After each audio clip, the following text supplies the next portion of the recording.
friends, and welcome to October. We have made it to the spookiest month of the year and I'm so excited. So this week's video is going to be all about reading my favorite spooky books for that time of year, and I thought it would be really fun to film it and take you guys along with me. Almost all of these books are books I've already read, so I kind of already know what will happen, but they're the perfect thing for the spooky season. It's Monday, it's October 3rd, and it's the start of the first week in October. So let me introduce you to what I'm going to be reading this week. I probably won't get through all of these. In fact, one of them I know I won't get through all of, but I'm at least going to try my best and definitely embrace the spooky vibe. First things first, I will be reading one of my favorite books ever, which is Dracula by Bram Stoker. I first read this novel about 2 years ago in October, and I was kind of expecting a fairly dry classic. Not that Frankenstein is that dry, but I was kind of expecting a similar vibe to Frankenstein, but this book is anything but slow. It is so fast-paced, it is so good, so enthralling, and I absolutely loved it when I read it, so I'm so excited to be reading it again. I'm actually reading this with my book club on Patreon this month. This is what they voted for, so I'm very excited. Next up, I'll be reading The Crucible by Arthur Miller. If you know me, you know I'm usually not a big fan of reading plays. I prefer to just watch them because that's how they're meant to be consumed, but Arthur Miller is definitely the exception to that rule. I love Arthur Miller's plays, and especially The Crucible is such a good work. I read it 2 falls ago and I'm really excited to be revisiting it again. It's about the Salem witch trials and it's so fascinating and perfect for this time of year. Lastly is a book that I haven't read yet, and that is We Have Always Lived in the Castle by Shirley Jackson. So if you watched my fall book shopping vlog and haul, this is one of the books that I picked up, and as I mentioned in that video, I've never read Shirley Jackson before, but I've heard amazing things, so I'm really excited to be picking it up. Those are the 3 books that I'm going to try and work through the next couple of days. I'm super excited to just embrace this spooky season and read some spooky literature. I'm gonna hop into some work for an hour or 2 because it is Monday morning and I do have responsibilities, but hopefully I'll have some time to read a bit more before I head off to class.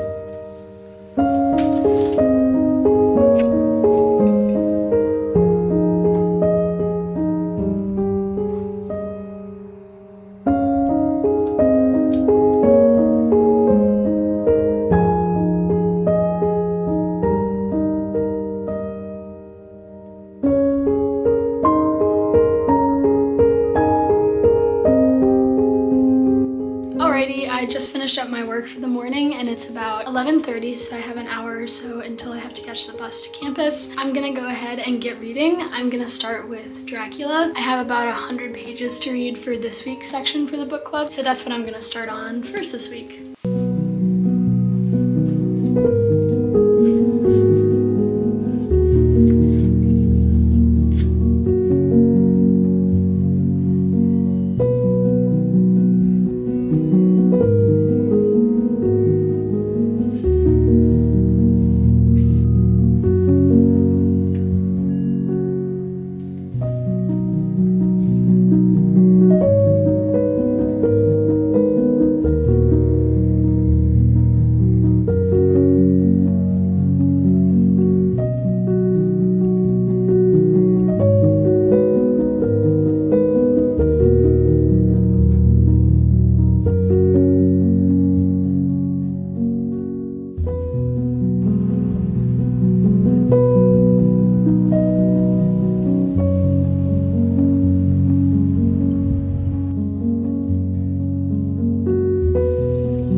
Alrighty, hello my friends. It is Monday evening now. Once I got back from classes, I just dove into a couple hours of homework, but I'm all done with that now. So today I ended up getting through the first 100 pages of Dracula, and I have to stop there because we're reading 100 pages every week and I don't want to read ahead of the book club, but I will say I have forgotten how perfect this novel is for just spookiness. I love that it's a classic, so it's not too scary. I feel like when I try to read modern thrillers or scary novels that were written like current day, they give me nightmares. I don't know why. I think because they're set in like the modern world, it just scares me a lot more, whereas Dracula is honestly still pretty creepy, but it's spooky and not really scary, which I really love. Another thing I love about this book is that it's written in an epistolary fashion, so it's entirely composed of like journal entries and letters, and so basically all the main characters are like narrating the story in journals or letters, and I think that's really interesting because basically it means that information is slowly revealed to you and it's not just told to you, it's like told to the other characters by the characters, which I think is really fascinating. And all in all, Dracula is such a good novel. I cannot wait to keep reading it. Most of us know the premise of Dracula, so it's not like the ending is a mystery, but still the story is such a journey, so well written. It's not even just horror, it's got like adventure and romance, and it's just one of my favorites, so I highly recommend reading it if you haven't already. And yeah, I'm really excited to keep reading this with my book club this month. For now, I'm going to move on with the next book in the reading vlog, which is The Crucible by Arthur Miller, and it's about 135 pages long, so I'm hoping I can read that throughout tomorrow. I do have a lot of classes tomorrow though, so it's gonna be a busy day, but that's what's on the docket next. For now, I think I'm actually gonna sit down and do some painting for an hour or so before I go to bed. I'm actually working on a painting commission right now, so it's a bit of a deadline and I want to make sure to get that done in time for them. That's what I'm going to do now.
Hello my friends, I have gotten back from classes. It's about 6 p.m. now. I was on campus all day. Tuesdays are my very long days, so I've been on campus since like 8:30 a.m. and I just got back. But the flip side of that is I did have a lot of like small moments in between classes and stuff to read today, which is good. And I actually ended up finishing The Crucible because it's a play and obviously it's fairly short. There's a lot of white space on the pages and it just doesn't take very long to read. Honestly, it's definitely one of those things you can read in one day. And I loved it. It is just as good as I remember it to be, and by good I mean so frustrating, but that's literally the point of why he wrote it. He just did such a good job of capturing the kind of societal hysterics that went into the Salem witch trials, and because of that, as the reader, you're just this whole time you're like, oh my goodness, how are these people falling for this? Like, what is going on? But it's such a fascinating read, and obviously it's based on true events, but it's also fictionalized. It's not like he's actually recounting the Salem witch trials. And something that's really fascinating about this book is it was actually written in the context of the anti-communist hysteria that kind of swept the United States in the 1950s. You know, the term that they used then for McCarthy's search for communism in the United States was witch hunts, so that's what inspired Arthur Miller to write The Crucible, and I just think that's really fascinating that he was able to connect his present times with this historical scenario, and it's probably a lot more relevant than we realized at the time, and I think that's really fascinating. All in all, as I mentioned, I don't generally like to read plays, so it's a pretty big testament that I do love reading Arthur Miller's plays. I think he does such a great job. One of the things I like about his plays is they include stage directions. Usually when you're reading fiction, the whole rule is show not tell, so it's not like the author says, Mary is sad, Mary is happy. You know, it describes these things and we as the reader infer that, whereas stage directions are literally just telling, not showing. So there will be scenes where like John Proctor is in italics, visually agitated or something like that, and I feel like because of that it reads so much more vividly. You can picture it so easily, and I really love that about Arthur Miller's writing. The Crucible was a triumph. I am so glad I read it again this fall, and I highly recommend it if you're looking for a good October read, and it's super quick, so you can definitely squeeze it in. It's the evening now and I have a couple hours of homework to do, but I think I'll try and get started on We Have Always Lived in the Castle by Shirley Jackson this evening before bed.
So as you saw, I just made some final touches to this month's bookmark for my Patreon members, and I went ahead and posted that so they can have that. So I'm happy to have that up for them. Each month, obviously, the patrons vote on a book, and then we read that for the month. In addition to that, we also do a monthly printable bookmark, a monthly reading tracker. This month's was like a gravestone theme, which I thought was perfect for October. We also do a monthly read with me or reading sprints. We alternate each month, and then we also do kind of whenever poetry corners is what we call them, where I choose a poem and then I kind of talk about it a little bit and then we discuss it as. But all in all, it's really, really fun. I love my little book club. I love reading books with you guys, and some months the book club book is the only book I end up finishing, so I really appreciate that it keeps me accountable to at least keep reading a little bit. And yeah, it's only $3 a month to join. It's really good fun, and you still have access to all the previous month's book club stuff, so the bookmarks and all that, you can access that all the time. It's not like that access expires each month, so if you join, you get access to a ton of stuff. That's my Patreon. If you're ever interested in joining, you can click the link in the description of any of my videos, and it will give you a bit more information on that screen about like what exactly each tier consists of, and then, you know, you can join if you want. But yeah, we'd love to have you. So now I have a bit more work to do, and I'm also going to photograph my little teabag paintings because I put them in their frames last night. Hopefully I'll have some time to read before I catch the bus to campus. I'm about...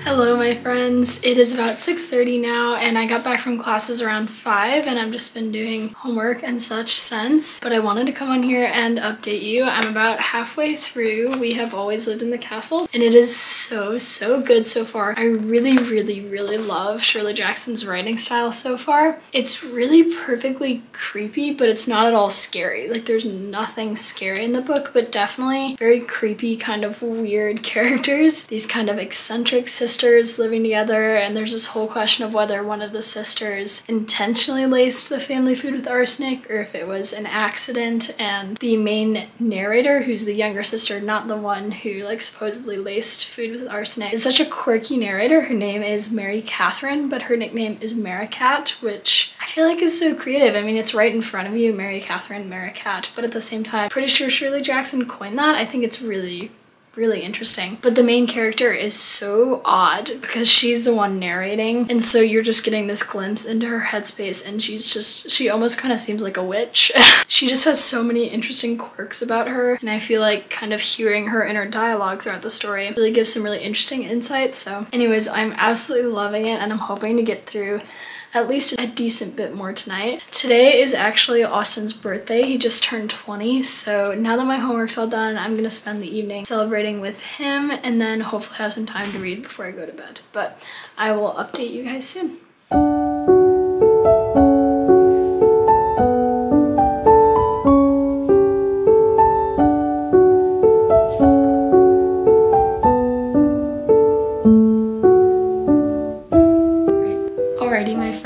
I'm going to go ahead and call it there. It's actually quite late and I'm very tired. Austin and I had a really wonderful evening celebrating his birthday. We didn't really do anything fancy. It is a Wednesday night, so we obviously have classes and work tomorrow, but we went for a walk and we had some cake and blew out a little candle and just spent some time together, and it was really lovely. I feel like there's nothing more wholesome than just genuinely celebrating someone you love, just celebrating their existence. I just think it's really wonderful, and it's just a great day of the year. I love getting to celebrate his birthday. And that was amazing, and just now I sat down and tried to read a bit more of We Have Always Lived in the Castle. There was just no way that I was going to make it to the end of the book tonight because it is so late. It's about 140 pages long, and as I said when I got back from campus this evening, I was about halfway, so page 70, and I decided to try to get to page 100 tonight, which I just barely did, but I was starting to doze off, so I was like, okay, I should call it here. So I have 40 pages left, but I am loving it so much. I really like how Jackson reveals these major plot points really casually. Like a character will just reveal the fact that the parents were murdered in the dialogue, which I don't think is a spoiler. It's like pretty early on in the plot, but the parents were murdered. We don't know by who though. I think that's more the point of the plot. She reveals that simple but very important fact, like literally another character just mentions it offhand. And it's like that with a lot of the big plot points throughout the novel, and I think it's really quite interesting. I've never really read an author that does it quite like her, and honestly this is only convincing me that I should read more Shirley Jackson, so I'm definitely going to be picking up more of her stuff in the future. All in all, I'm really happy with how this reading vlog went. I got to some of my favorite spooky novels that I feel like I never have the time for in October, because ordinarily October is just laden with exams and classes, and obviously this year it is too, but I'm just really glad that I was able to prioritize and get some spooky reading in for the month. So I read the first 100 pages of Dracula, which, as I was saying before, before is just a phenomenal novel. I've read it before, I loved it. It's got everything you could ask for. Highly recommend. I also read The Crucible, which is an amazing play, one of my favorites for sure. And then I read 100 pages of We Have Always Lived in the Castle, and that was all in the span of 3 days, so I'm pretty happy with it. Obviously, this is not the longest reading vlog or the most books read, but I think when you're busy, sometimes it's not about doing it to the max or doing the absolute extreme of something, but just fitting whatever you can in within reason within your life. And obviously most of us here have some form of obligation, whether that's school or work or both. I have both that I balance, but it's really lovely to just kind of for a few days prioritize reading more than I normally would, and it feels a lot more sustainable than setting, you know, lofty goals for the whole month. So I hope this video inspired you to just try to pick up maybe one spooky book for the month if you feel like it. Definitely don't put any pressure on it if you don't. But yeah, it was really wonderful to revisit some of my favorite books with you all, and I truly hope you enjoyed. I will link all these books in the description if you're interested. They're all phenomenal reads. I highly recommend. And yeah, if you made it for this far in the video, go ahead and tell me what you're reading this month. And if you're not planning to read anything this month, maybe just tell me something you're up to. I'd just love to hear about what's going on in your life. But yeah, I really hope you enjoyed. I hope it was cozy and autumnal. I'm really feeling the autumn vibes here now that it's the full swing of October, and I will see you guys soon, and thank you so much for being here, dear friends. Bye.